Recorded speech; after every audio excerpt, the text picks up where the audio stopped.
Aleluia. Glórias. A paz do Senhor Jesus, igreja. Amém. Aleluia. Grande tem sido a presença e o manifestar do Senhor nesta noite. O Senhor tem falado, irmãos, e como já não é a primeira vez que eu digo, eu louvo ao Senhor, porque desde o hino da harpa, irmão, o Senhor vem confirmando a mensagem.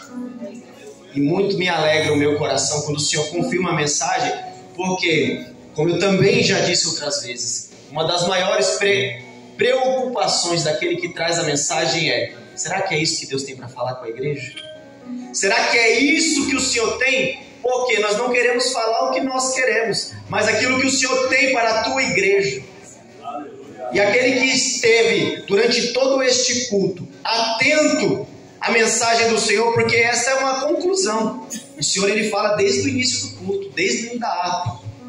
Vai ver como o Senhor é maravilhoso. Amém? Livro de Juízes, capítulo 6. Nós vamos ler a partir do verso de número 11. E depois, um pouco mais adiante na mensagem, nós vamos pular para o capítulo 7 do texto para ganharmos tempo. Livro dos Juízes, capítulo 6, verso de número 11.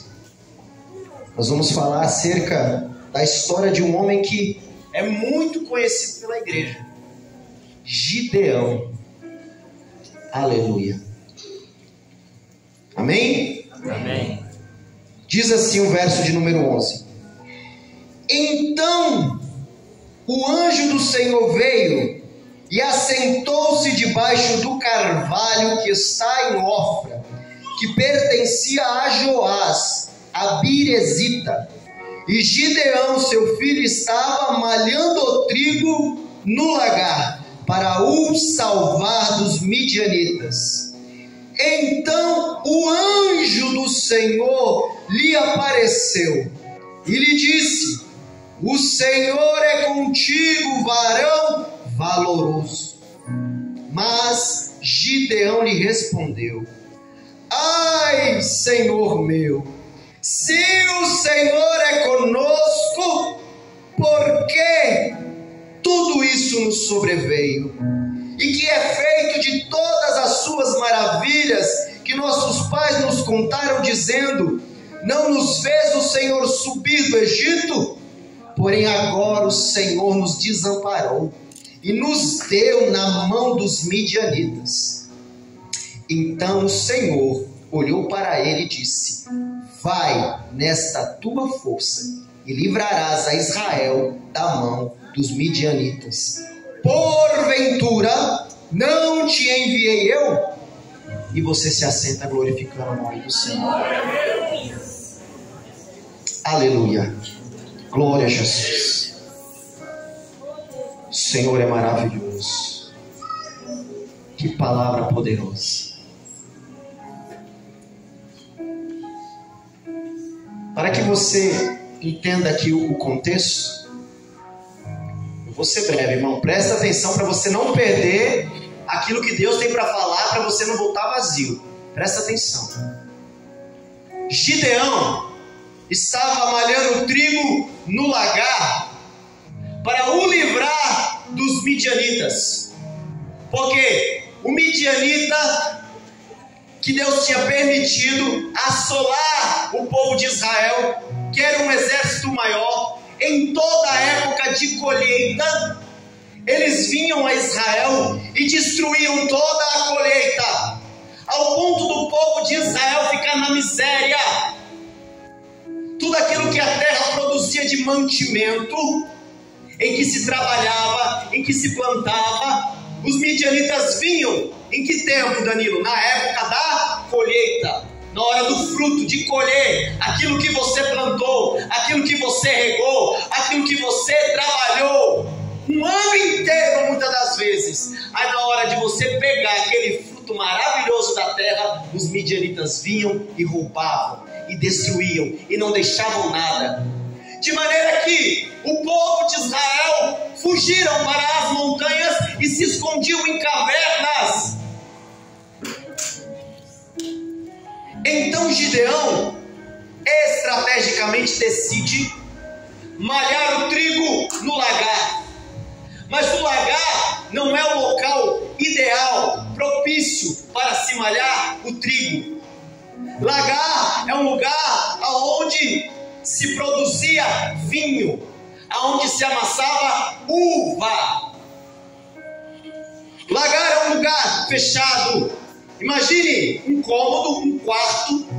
Imagine um quarto, apenas com uma pequena janela, onde se enchia de uva, para amacetar as uvas, amassar as uvas, para produzir vinho. E aonde que se malhava trigo? Trigo se malhava num lugar aberto, em campo aberto, para que, à medida que o trigo fosse jogado para cima, o trigo sendo mais pesado do que a palha, o vento até auxiliava, porque o trigo caía e se fazia uma separação entre a palha e o trigo. Então se escolhia um lugar aberto, longe das árvores. O lugar se chamava eira.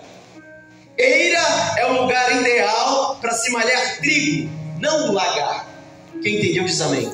Amém. Porém Gideão, sabendo que os midianitas viriam, porque se ele vai num lugar aberto para malhar o trigo, o inimigo ia ver, o inimigo ia saber, ia roubar o trigo, o mantimento. E Gideão decide então ir para um lugar escondido, aonde o inimigo não podia imaginar que ele estava trabalhando, aonde o inimigo não sabia. O trigo era muitas das vezes malhado em conjunto, 2, 3, 4 pessoas, porque é um trabalho penoso, mas Gideão vai sozinho. Muitas pessoas do povo de Israel vão se esconder nas montanhas, nas cavernas, mas Gideão, ele não decide daquilo que ele plantou. E aqui já tem um mistério. Quem é que planta sabendo que o inimigo vem roubar? Será que você plantaria sabendo que o inimigo daqui a um ano vai comer, vai roubar e vai destruir toda a sua colheita? Mas Gideão tinha fé no Deus que ele servia. E ele não desistiu, ele plantou o trigo, ele colheu o trigo e ele levou para o lagar. E ele estava sozinho, malhando trigo no lagar, num lugar que não era propício, angustiado, aflito, se sentindo desamparado, mas ele estava malhando trigo no lagar. Irmão Danilo, o que você quer dizer com isso? Independente da tua situação, não pare de trabalhar, não desista, não largue a ferramenta que Deus te deu. Jesus, ele disse: aquele que põe a mão no arado e olha para trás não é digno do reino. Está trabalhando na obra, está buscando ao Senhor, mas está dando tudo errado. Eu vou largar, eu vou parar. O inimigo está prevalecendo, o midianita vem e destrói tudo.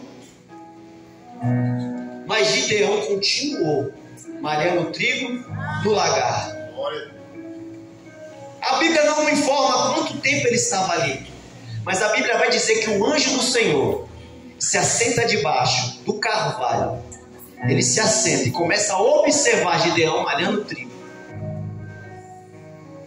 Para Gideão estava sozinho, mas a palavra diz que o anjo se assenta debaixo do carvalho e observa Gideão trabalhando, suando, sozinho.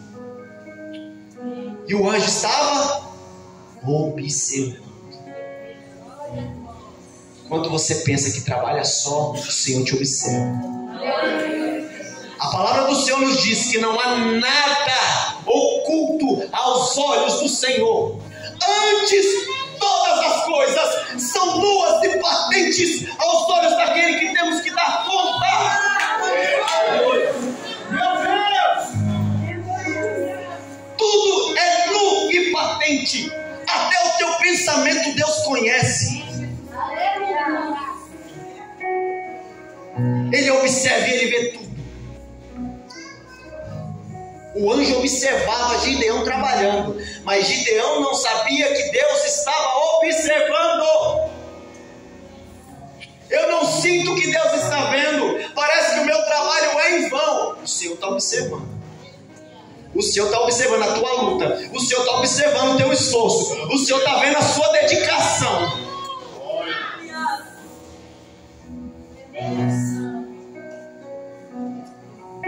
Até que em um determinado momento, pela ordem de Deus, o anjo se manifesta. O Senhor é contigo, varão valoroso. Dá glória agora, porque a glória vai acabar agora. O Senhor é comigo? Como é que é? O Senhor é contigo. Quem nunca ouviu alguém chegar e dizer assim: ô irmão Ayrton, o Senhor é contigo? E o irmão Ayrton na hora lembra da prova. O Senhor é comigo, mas está dando tudo errado. Ô irmão Ayrton, a promessa está de pé. A promessa está de pé, mas eu não vejo nada acontecer. Deus prometeu, Deus disse aquilo. Ô Gideão, o Senhor é contigo. Meu Senhor, se Deus é comigo, que é feito das tuas promessas? Porque o Senhor me entregou na mão do meu inimigo e permite que a minha colheita seja destruída. O Senhor me desamparou, o Senhor me abandonou. Mas a palavra do Senhor vai nos dizer, um pouco antes do texto, que o povo se esqueceu do Senhor. O povo se voltou aos ídolos.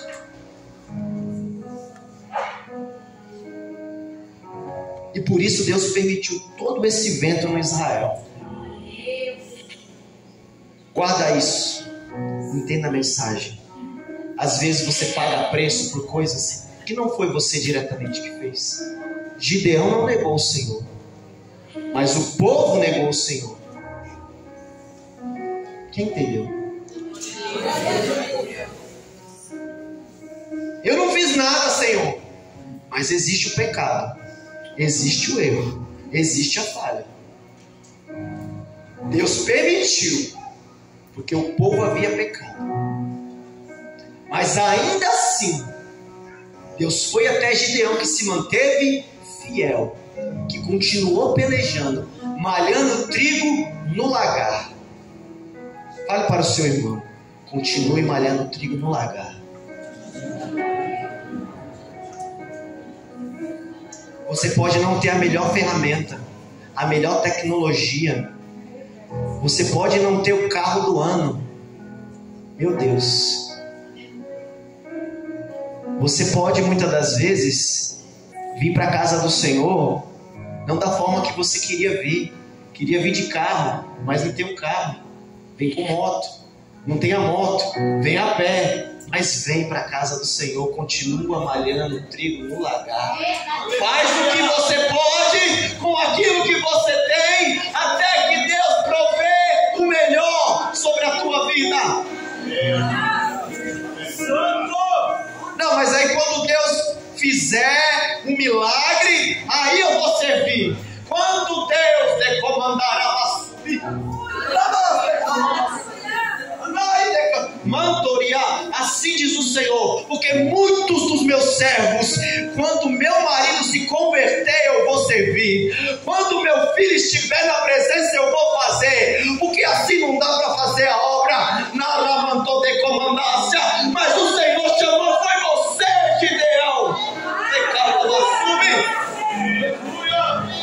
Gideão não dependeu do povo, ele não dependeu de ninguém. O Senhor era com ele e era suficiente. Se o Senhor é contigo, ainda que o teu filho não esteja na casa do Senhor, a tua mãe não esteja servindo, o teu marido, o teu pai, o teu irmão, mas eu queria, Senhor, mas se o Senhor fizesse, não, enquanto o Senhor não faz, se coloca na brecha.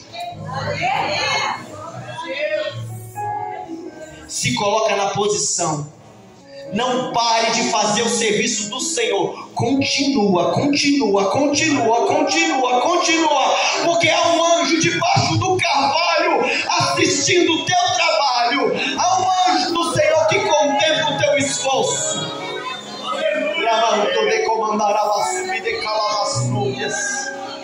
Aleluia.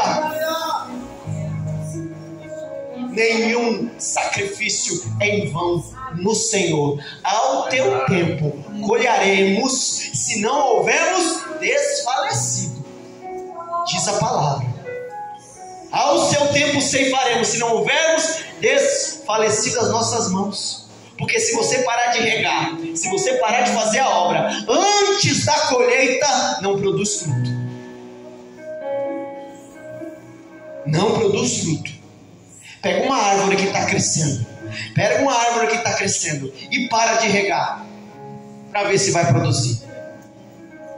Cesse a água, cesse o trabalho. Não produz. Aleluia, louvado, engrandecido é o nome do Senhor. Bendito é o nome de Jesus. Glória a Deus. Vamos avançar.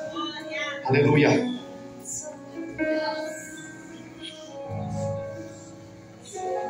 Já estou caminhando para o final. Glória a Deus. Glória a Jesus. Capítulo 7. Capítulo 7. Nós vamos pular uma parte para ganhar tempo. Então Jerubal, que é Gideão, se levantou de madrugada, e todo o povo que com ele havia acamparam junto à fonte de Arode, de maneira que tinha o arraial dos midianitas para o norte, ou pelo outeiro de Moré no vale.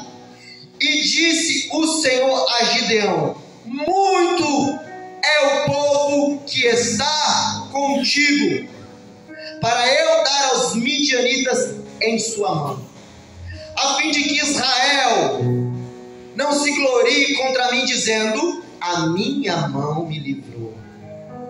Agora, pois, apregou aos ouvidos do povo, dizendo: quem for covarde e medroso, volte e vá apressadamente às montanhas de Gileade. Então voltaram do povo 22.000, e 10.000 ficaram. E disse o Senhor a Gideão: ainda tem gente demais, ainda muito ao povo que há.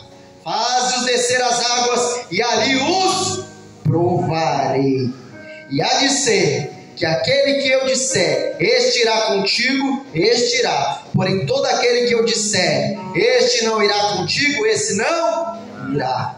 E fez descer o povo às águas. Então o Senhor disse a Gideão: qualquer que lamber as águas com a língua, com as lame o cão porás à parte, como também a todo aquele que se abaixar de joelhos a beber. E foi o número dos que lamberam, levando a mão à boca, 300 homens. E todo o resto do povo se abaixou de joelhos a beber.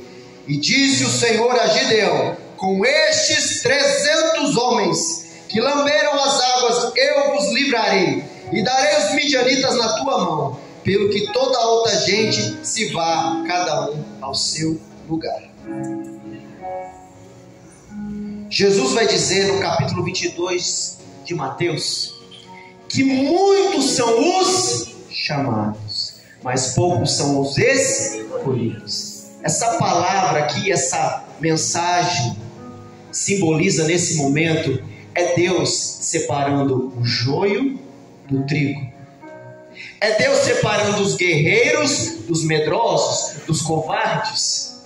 Porque Deus não tem negócio com crente covarde, com crente medroso, que não pode ver uma prova que se assusta, que não pode ver um vento que quer largar, que nada pode dar errado na vida dele, que a primeira coisa que ele faz é querer largar o trabalho, subir.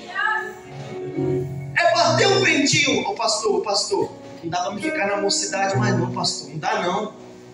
Não pode bater um vento, pastor, o senhor me separou como obreiro. Não dá não, pastor, não dá não. Covarde! Olha para trás, Deus não tem negócio com crente covarde.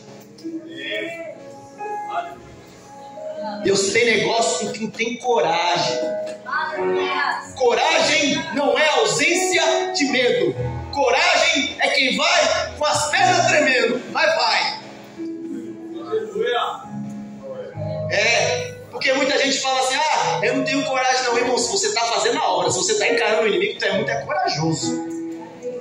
Mas eu morro de medo. Mas você está fazendo? Então você é corajoso. Não é a ausência do medo, é continuar firme, independente. Você pensa que Gideão não tinha medo enquanto ele estava lá? De vez em quando dava espiadinha pela janela para ver se o midianita não estava vindo.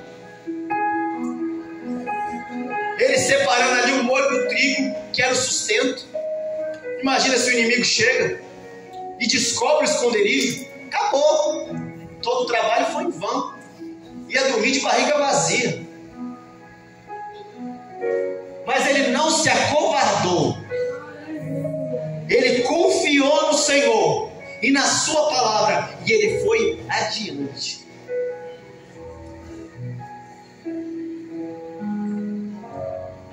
O segredo, meus irmãos, não é quando vai dar certo. Ah, mas quando as coisas vão acontecer? Quando?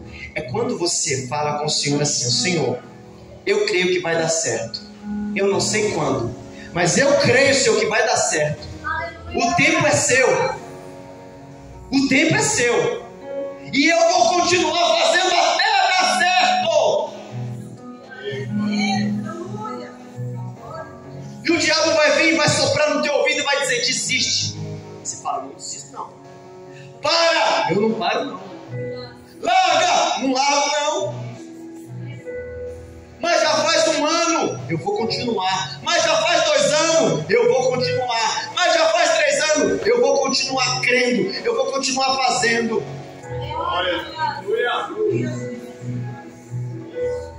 Porque é no tempo que Deus prova quem é e quem não é.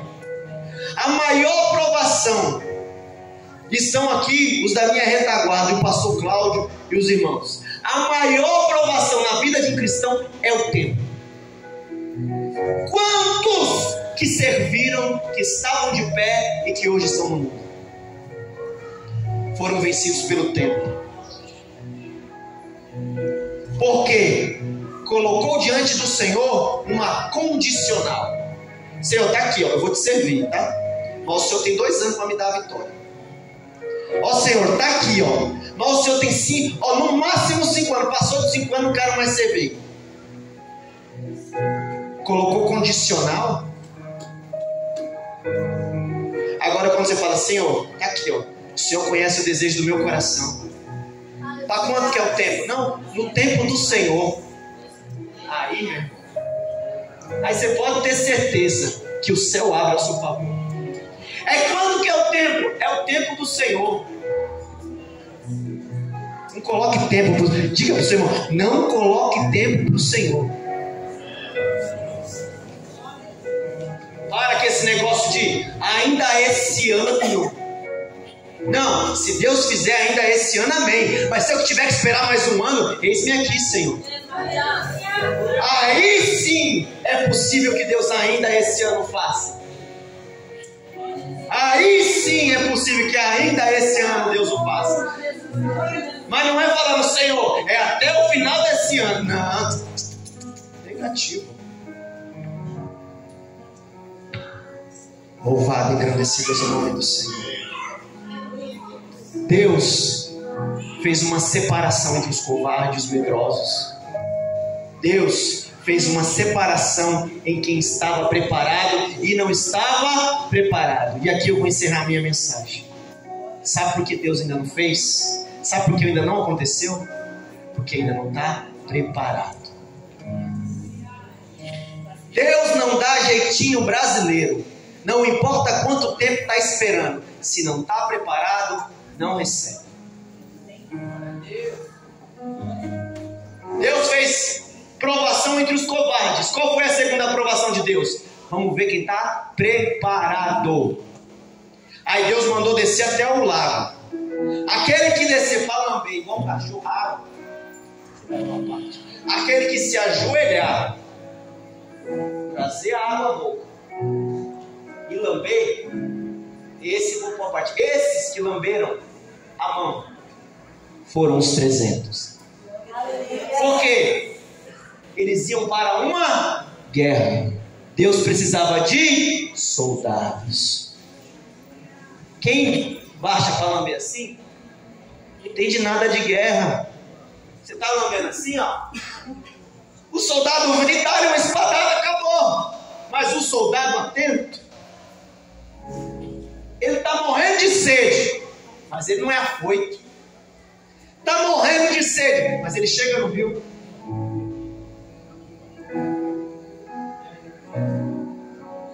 Ó, aleluia! E a mão na espada, ó!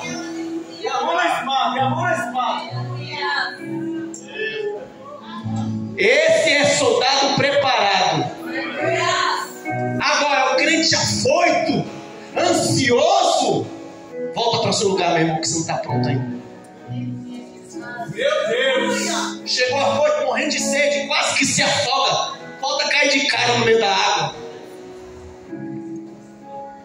Não está preparado. Não está preparado. Aí Deus fala para Gideão: esses afoitos, esses ansiosos não estão preparados. Deus deu vitória para Gideão e os 300. Por quê? Quando você é corajoso, quando você está preparado e você está fazendo a vontade do Senhor, a vitória é certa. Fiel é aquele que prometeu para cumprir. Deus falou para Gideão: eu darei os midianitas na sua mão e os matarei como se fossem um só homem. A palavra do Senhor nos diz: céu e terra hão de passar, mas as minhas palavras não passarão. O Senhor não é homem para que minta, e nem filho do homem para que se arrependa. Porventura diria o Senhor e não faria, ou falaria e não confirmaria.